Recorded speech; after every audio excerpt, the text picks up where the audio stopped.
En este video quiero enseñarte cuál es mi proceso para crear una ilustración como esta. Cuáles son los pasos que sigo, qué trucos he aprendido que me han ayudado a desarrollarme como un ilustrador profesional y obviamente ganar dinerito. En fin, yo soy JP, vamos a darle. Lo primero que hago, incluso antes de siquiera sentarme en el escritorio, es tener una idea. Sí o sí debe de haber una idea, ya sea que se te ocurra a ti, se la pidas a un amigo o mejor aún, te pidieron un dibujo con un tema específico. La idea es ese tema específico y siempre responde a la pregunta ¿de qué trata el dibujo? Te aconsejo que esta idea la anotes y detalles lo más posible. De esta manera, tu imaginación se pondrá a trabajar en darle forma a dicha idea. No es lo mismo una fusión entre Maxwell y Parras el Pokémon a describir de manera específica qué elementos, aspecto, posturas y colores quieres que lleve tu dibujo. Vamos, que si te funciona mejor para entender este paso, imagínate que usarás la idea para generar una imagen con un motor de inteligencia artificial. Mientras más específico seas,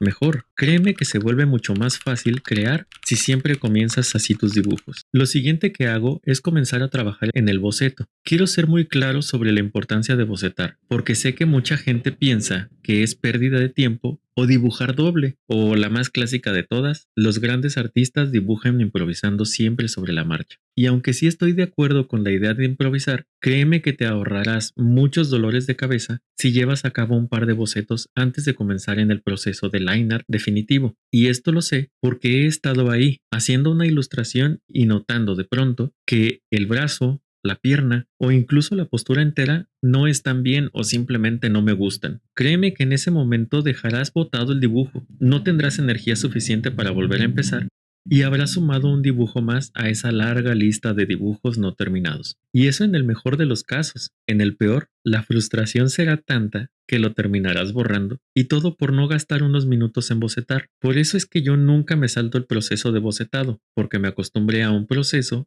en el que si no he aprobado el paso anterior, simplemente no avanzo con el siguiente, lo cual me lleva al siguiente paso, el line art o entintado. He visto infinidad de videos sobre este tema, en los que se usa como gancho la pregunta ¿por qué mi boceto se ve mejor que el line art? Y seré muy honesto sobre lo que mi experiencia personal me ha enseñado sobre el line art, y quizás me va a llover un poco de hate de parte de los dibujantes más clásicos, y es que la razón por la que el line art se siente sin vida es porque literalmente es donde tu dibujo empieza a ser pretencioso. Aquí es donde comienzas a pensar y dejas de sentir lo que estás haciendo. Comienzas a mentirte a ti mismo con trazos lindos y limpios, líneas con un aspecto perfectamente liso y una estilización y pulcritud que lo único que harán es que tu dibujo pierda esa vida que es evidente en el boceto. Pero a ver, si tu boceto es la expresión más mágica de tu idea, ¿por qué negarle al liner la oportunidad de ser igual de mágico? Aunque ojo, con esto no te estoy diciendo que debes dejar absolutamente todas las líneas del boceto, porque obviamente habrá líneas de estructura que sí o sí deben irse. Aquí es donde te toca a ti saber reconocer y defender las líneas que le dan más vida a tu dibujo. Yo sé que esta manera de ver el line art es un tanto polémica, por lo que me encantaría leer en comentarios tu opinión al respecto. Pero tranquilo, después de terminar el video, dar like, compartirlo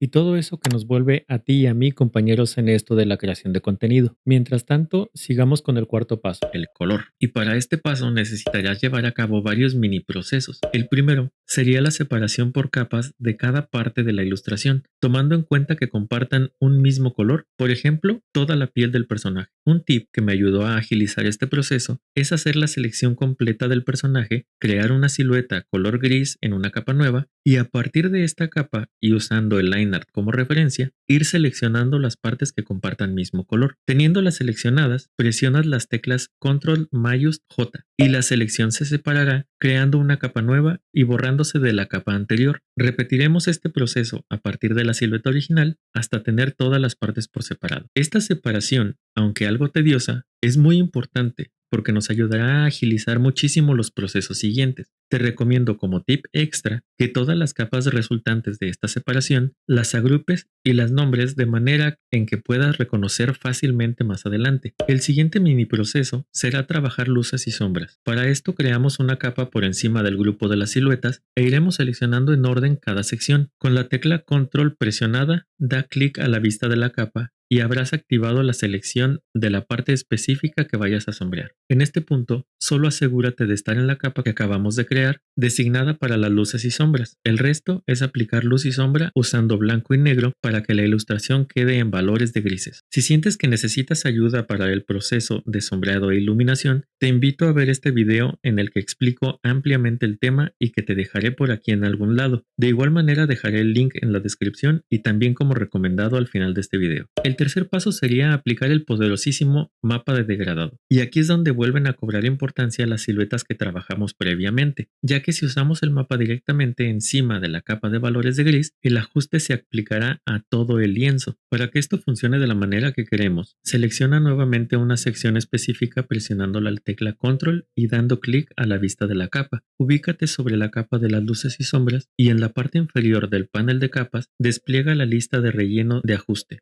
Dando clic a este botón y selecciona mapa de degradado, se abrirá una ventana como esta. Da clic en este degradado de aquí y a continuación ya tendremos el control completo del color. Puedes utilizar los valores que vienen por defecto o crear degradados dependiendo de lo que necesites. Podemos cambiar el color seleccionándolo y clicando este botón para abrir el selector.